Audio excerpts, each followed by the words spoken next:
Good morning students. आज हम post behaviourism को विस्तार से समझेंगे कि पोस्ट बिहेवियरलिज्म क्या होता है और इसके पॉइंट्स को एक्सप्लेन करेंगे। यस बेटा, कहते क्या हुआ कि soon after the modern view of political science became popular, the supporter of this viewpoint felt the need to bring reform in it and new viewpoint in the reform in the form of the reformatory modern in the behavioralism।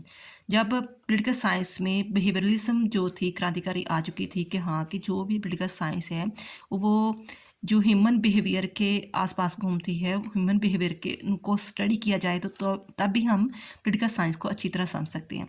लेकिन इसमें भी काफ़ी lake of point थे और इस lake of point को निकालने के लिए एक और न्यू थ्योरी आई जिसका नाम रखा गया रिफॉर्मेटरी मूवमेंट इन बिहेवियरलिज्म, या इसे हम पोस्ट बिहेवियरलिज्म भी कहते हैं।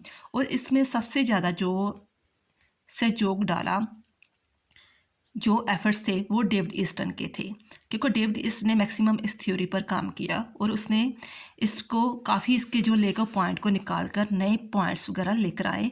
इस जो ये थ्योरी थी उसने वो कब लेकर आए 1969 को, और इसमें उसने अपने जो पांच पॉइंट इंक्लूड किए वो क्या थे। फर्स्ट ऑफ ऑल उसने कहा कि end of the dichotomy of the normative and empirical aspect of political science. जो हम बिहेवियरलिज्म थ्योरी में बार बार नॉर्मेटिव की बात कर रहे थे, ठीक है, जहाँ एम्पेरिकल की कर रहे थे कि नॉर्मेटिव और एम्पेरिकल अलग अलग चीज़ें हैं, लेकिन डेविड ईस्टन ने कहा कि नहीं, हमें इन दोनों को साथ लेकर चलना चाहिए।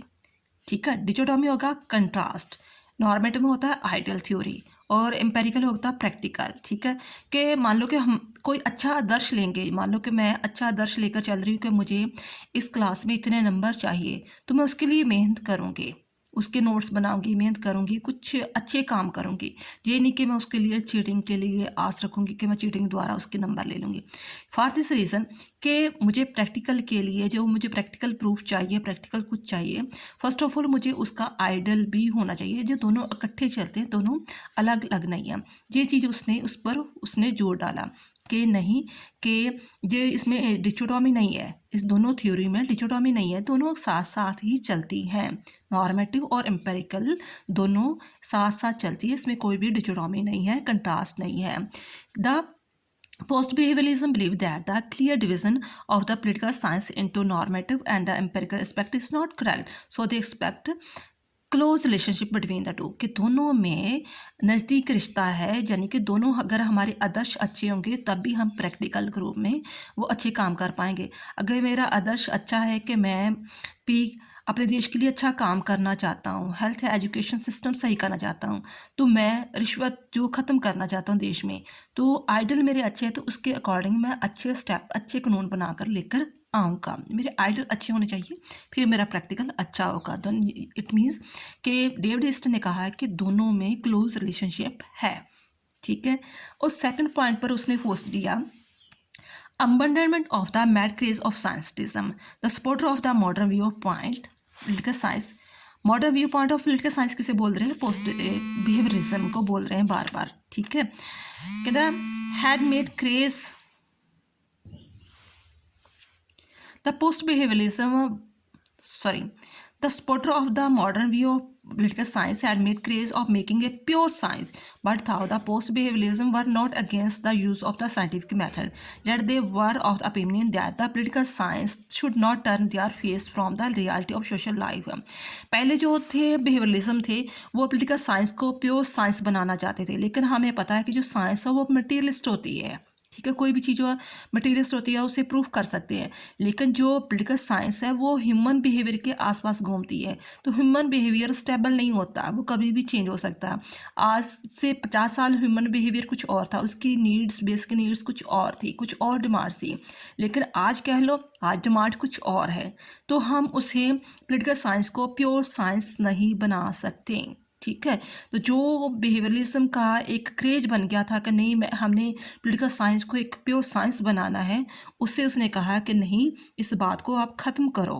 ठीक है, हम जो भी चीज़ फोकस करेंगे वो ह्यूमन रियलिटी के अकॉर्डिंग करेंगे कि सोशल लाइफ की रियलिटीज़ क्या है, आज के समय सोशल लाइफ की डिमांड्स क्या है, रियलिटीज़ क्या है, उसको ध्यान में रखकर कोई भी थ्योरी बनानी चाहिए। नेक्स्ट है attempt to make political science in applied science. Attempt to make political science and applied science. The post-behavioralism were in the favor of making political science and applied science. They were of the opinion that the political scientists should make the study of the burning problem of hunger, poverty, violence, communalism, racialism, war, and many more such problems. They should try to find out that how and to what extent these problems influence the political system and should also try to find out their solution. वो क्या कह रहे हैं, कहते हैं कि जो political science है ना उसे अप्लाइड साइंस करो. क्या अप्लाइड साइंस मीन्स कि जो हमारी बर्निंग प्रॉब्लम चल रही है आजकल की, हंगर की, पावर्टी की, वायलेंस की, कम्युनिज्म की, रेशनलिज्म की, वार्स की, ऐसी बहुत सारी प्रॉब्लम्स है, उस पर फोकस किया जाए, उस पर फोकस किया जाए और उस पर प्रॉब्लम्स को सॉल्व किया जाए, उसका सलूशन निकाला जाए. ये नहीं कि चलो हमारा देश डेमोक्रेसी है तो डेमोक्रेसी को और जो मजबूत बनाया जाए, जहाँ हम और स्कूल खोल दें और हॉस्पिटल खोल. अगर स्कूलों में टीचर ही नहीं है, हॉस्पिटल में डॉक्टर ही नहीं है, मान लो जी, तो फिर हम बड़े बड़े बात जो है ऐसे प्रॉमिस करने का क्या फ़ायदा अगर हमारी जो बेसिक नीड्स नहीं कंप्लीट हो रही. तो जो बर्निंग प्रॉब्लम्स है पहले हमें उसे हल करना चाहिए. ठीक है, कि हमें पॉलिटिकल साइंस को अप्लाइड साइंस बनाना चाहिए, जो बर्निंग प्रॉब्लम्स है उसे सॉल्व करना चाहिए. देन आफ्टर फोर्थ पॉइंट कहता है डेविड ईस्टन कि political science should become policy science. पहले उसने कहा था कि पॉलिटिकल साइंस को अप्लाइड साइंस बनाओ. देन आफ्टर वो बोल रहा है कि हाँ कि इसे पॉलिसी साइंस बनाओ. कैसे?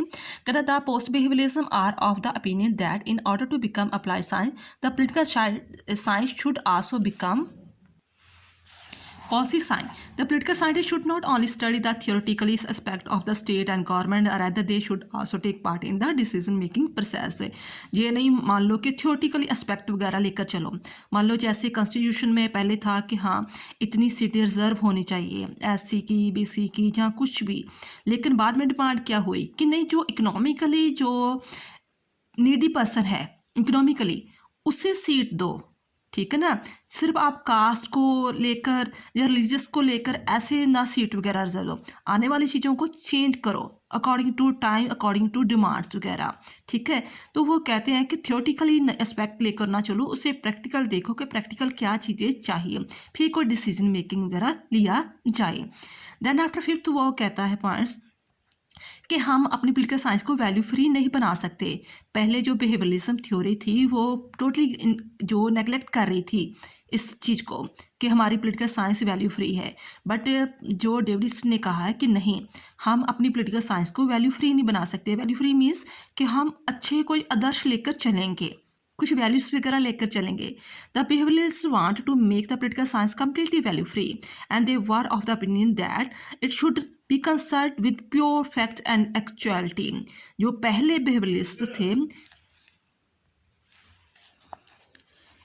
बिहेवियरलिस्ट थे वो इस पर फोकस करते थे कि हमारी पॉलिटिकल साइंस वैल्यू फ्री हो गई. ठीक है, हम सिर्फ प्योर फैक्ट्स और एक्चुअलिटी पर जोर देंगे.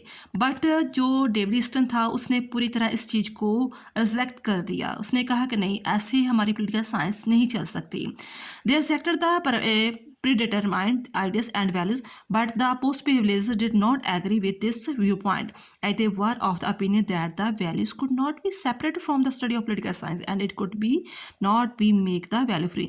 कि हम जो है वैल्यू फ्री के को नेगलेक्ट करके हम पॉलिटिकल साइंस को अच्छी तरह समझ ही नहीं सकते, अच्छी तरह अपना कुछ भी इंस्टीट्यूशन, कुछ भी जो प्रशासन है, कुछ भी अच्छी तरह चला ही नहीं सकते. ठीक है, ये उसने डेविड इसने 5 पॉइंट दिए थे पोस्ट बिहेवियरलिज्म के, तो उसने काफ़ी कुछ चेंज किया था.